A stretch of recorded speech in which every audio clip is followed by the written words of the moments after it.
Good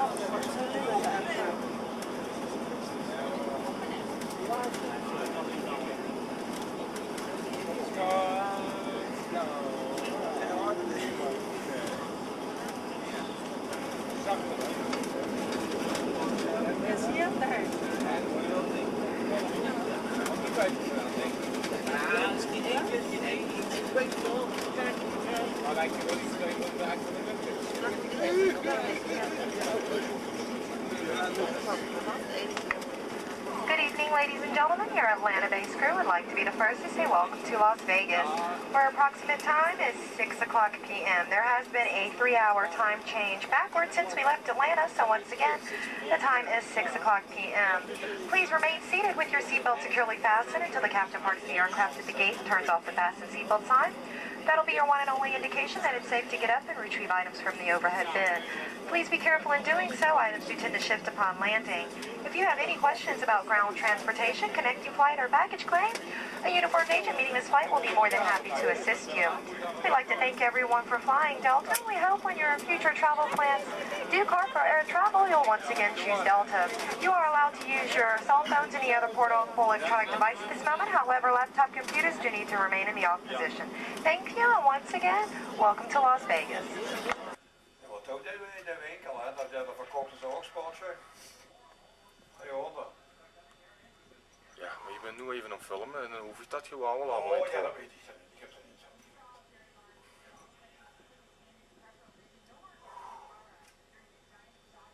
Dat wil ik al gaan niet doen. Dat je...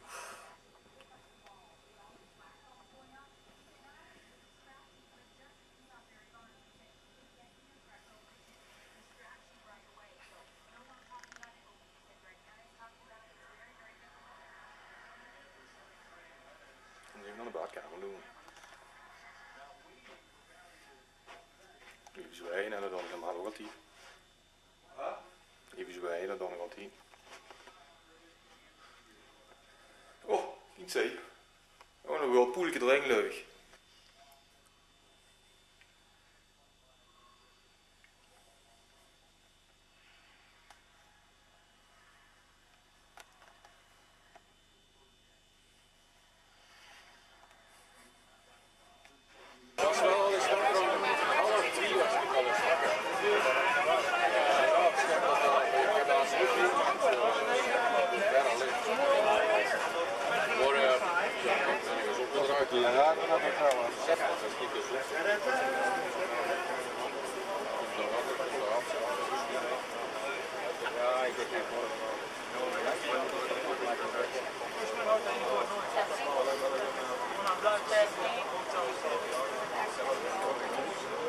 Ja, dat is een Mac.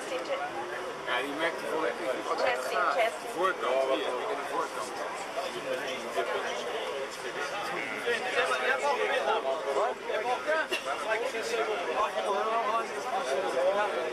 Een beetje klaar, joh. Een beetje maar gelijk. Ja, dat is wel lekker zwart. Maak je vrouw gelijk even op. En dan is het zwart. Dat is helemaal niet, hoor. Hallo? Ik voel je even rond. Of je voelt je heel goed te laten. Ik hou wel gewoon de gulle middenweg. 400, ja precies. Ja, houdt je af. 2 weken in de dag. Ja, lekker tegen. Af en toe even een hamburgertje en een koffie met zand. Oh. Good morning, everybody. Good morning. Did everybody get in there? There you go. Did everybody get a good night's sleep? Yes. Good. I have a little itinerary here that I'm going to take you around to all the places that Elvis has touched here in Las Vegas. But I guarantee you guys know more about Elvis than I do. I guarantee you. So therefore, I'm going to be testing you. All right? And I expect the right answers, okay? Are there any prizes? Yes. Of course. How can there be a test without a prize? You know, everybody knows that Elvis Presley was born.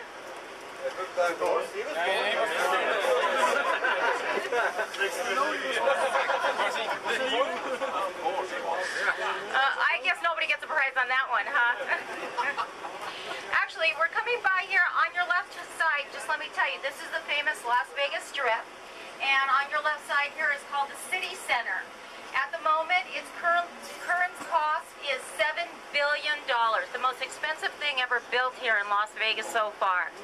It's going to house showrooms, condos, timeshares, office buildings. It's going to be a complex, a little city within a city. You know, kind of like a New York kind of atmosphere. It's incredible. It's going to have its own little, I hate to say it, but Twin Towers and everything else. So this is incredible. Of course, we all know the Aladdin here, which is now formerly the Aladdin, now Planet Hollywood. The Aladdin used to have skies all the way. Now I was walking on it last night, and there was silver ceilings now. It's very, very modern, very contemporary. Rumor says that there's an old, it's a rumor. Remember, when I say rumor, that means I just heard. I can't confirm it. Rumor says there's an old curse on that land. That's why it doesn't do very well. So, on your left side is the Bellagio fountains. If you come here after 3 o'clock, you'll see the fountains go off every 15 minutes. And it's just great. Built by Mr. Wynn. At one time when it was built, it was one of the most expensive hotels built on the Strip, over $3 billion. And it is just a phenomenal piece. If you have an opportunity, go in there. They have a conservatory, and they have the entrance is all blown glass up on the ceiling by a famous artist, so it's excellent. So Elvis Presley, boy, I probably could say that every hotel has a story about Elvis Presley. Elvis Presley was very good friends with Arthur Goldberg, who was the owner and CEO of Bally's and Paris and all those hotels. Over here to your right is the Flamingo Hotel, the famous story of Bugsy Siegel. One of the third hotel built on the Strip. And of course on your right, your left over here is Caesar's Palace. It came up in 1958. Was made, the builder was, and the visionary for this hotel was Jay Sarno. When he built this hotel, he wanted everybody to feel like a Caesars. So when you walked into the hotel back in the early 50s, it was built like around 1958, you walked in, there was women in the lobby just waiting for the men to walk in so they could take them and help them and show them Las Vegas. Very interesting. He wanted you to feel like Caesars. It was the only hotel from the day it opened that it made money till this day. Here is the Imperial Palace. Everybody knows you can come and see Legends in Concert, one of the famous shows on the Strip, and seen Elvis impersonator on there singing and dancing away. Also, Elvis, when he lived here in Las Vegas, when he was performing at the International, had the 13th floor, and he had a suite that was 3,000 square feet, his suite, or 5,000 square feet. It was all his. That's where he came and he stayed at that time when he was at the International performing in and out. On the left-hand side here, we're going to be passing, also at the Imperial Palace, it was known that he was watching TV, and it was in the late 70s, and he was listening to, I forgot who, somebody talk on TV, and he got so mad. Yeah. Who was it? Who was on TV? No. Who was it? Come on. No. Forget it. The A-team. I didn't write it down. Yeah. Okay. On your right over here, you're going to see past just the Mirage, where at night you can see a volcano, and the famous GI Pirates battleship right here, which is on nightly. It's every 90 minutes as long as the winds aren't playing. So if anybody wants to see some sexy pirates, women, I know, they changed it. You can come and see it for free in the evenings. It's a nice thing for you to take a stroll. If you also want to go up and down the Strip, one of the best ways to travel is on the the Deuce bus, which is the double-decker. Those were just introduced to us last year, and they're absolutely wonderful. Everybody loves them. They get on and off. It's $3 or $5 all day long. Okay, on your left side, it's fashion show for those of you who want to go have an inkling to go shopping. But right after fashion show, you see this gold building here? This building is being built and created. It's only Tower 1, and they're on the process of creating Tower 2, and that is going to be Donald Trump's building. It does not have a casino. It is only a hotel. The reason it doesn't have a casino is because for many years, him and Steve Wynn, who is a famous icon who built the Treasure Island, Mirage, Bellagio, and the Wynn Hotel, were in battle, so he wasn't able to get his gaming license quite yet. I'm sure it'll happen one day, but not right now. To your right is what you're going to see is the largest hotel in the world. It's going to house over 7,000 rooms after they built the Venetian Tower here. Owned by Mr. Sheldon Adelson, the third richest man in the world. There's no money here. There's no money. Lots of credit cards, but there's no money. On the left side here, you see Fashion Show Mall. Right next to it, as soon as we pass the light, you're going to see the Frontier. What do you guys know about the Frontier? It's also where Elvis came and performed for the first time back in 1958.